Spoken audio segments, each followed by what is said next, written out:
Hello friends, आज मैं आपके सामने फिर बच्चों से संबंधित एक समस्या को लेकर रूबरू हो रही हूँ। बच्चे अपनी मीठी बोली के लिए जाने जाते हैं।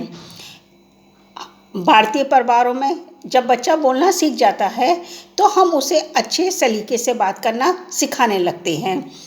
आप चिल्ला के नहीं बोलोगे, गलत तरीके से नहीं बोलोगे, झूठ नहीं बोलोगे और गाली तो बिल्कुल भी नहीं दोगे।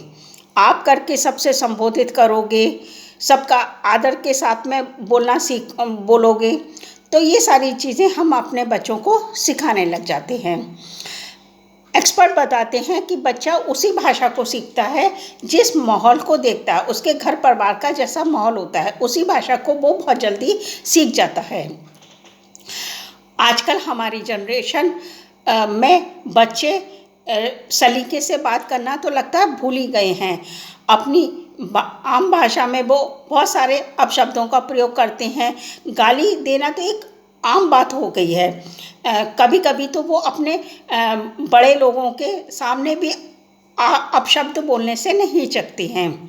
एक्सपर्ट बताते हैं कि 6 से 16 साल तक के बच्चों में इस तरह की आपत्तिजनक भाषा का विकास बहुत तेज़ी के साथ देखने को मिल रहा है। यदि आपका बच्चा भी अपनी भाषा में इस प्रकार के शब्दों का प्रयोग करना सीख रहा है तो आप उसकी भाषा में किस प्रकार से सुधार लेकर आ सकती हैं, उसे किस प्रकार से रोक सकती हैं, इसके लिए मैं कुछ आपको टेक्निक बता रही हूँ।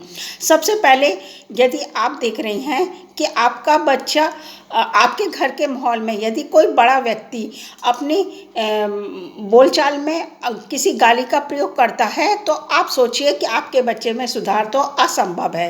पहले शासन फिर अनुशासन मीन्स पहले आप अपने आप को दुरुस्त कीजिए, अपनी भाषा को सुधारिए, तब आप बच्चे के ऊपर कह सकते हैं।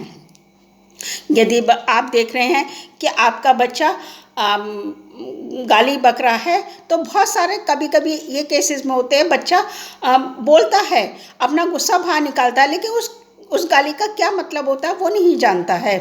तो उसे बहुत प्यार से शांत भाव से उसे समझाना चाहिए। मैं आपको एक बहुत ही प्रैक्टिकली बात बता रही हूँ कि मेरे घर में भी मेरी फैमिली में एक बच्चा गाली बकना सीख गया था आस पड़ोस के बच्चों को देख के। तो मेरी सासू माँ ने उसे बड़े प्यार से समझाया कि बेटा जब गुस्सा आता है तो आप कुत्ता कमीना नहीं कहते हैं बल्कि आप कहिए राधे श्याम सीताराम।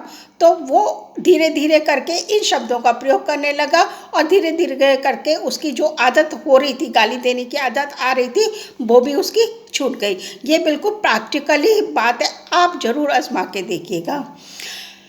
जब बच्चा अपशब्द का प्रयोग कर रहा है तो यदि किसी रिश्तेदार या पास पड़ोस के या उसके फ्रेंड के सामने कभी भी आप उसे अपमानित मत कीजिए, उसके ऊपर कभी भी मत चिल्लाइए, बल्कि उसे शांत भाव से समझाइए कि हमारे घर में कोई भी इस प्रकार की भाषा का प्रयोग नहीं करता है। सबसे लास्ट में यदि आप बच्चा की भाषा में तो आप सुधार लेकर आ सकती हैं, उसके अपशब्दों के प्रयोग में सुधार लेकर आ सकती हैं, लेकिन उसके साथ साथ यदि उसके व्यवहार में भी परिवर्तन आ रहा है, वो चिड़चिड़ा होता जा रहा है, जिद्दी होता चला जा रहा है और कभी कभी आक्रामक भी होता चला जा रहा है, तो आपको सचेत रहने की आवश्यकता है। आपको पूरी तरह से सचेत रहने की आवश्यकता है। उसके लिए आपको यदि ये व्यवहार उसका लंबे समय तक चलता है तो you must go to the psychiatrist और आपको उनसे कंसल्ट करने की आवश्यकता है। ध्यान दीजिएगा। Thank you.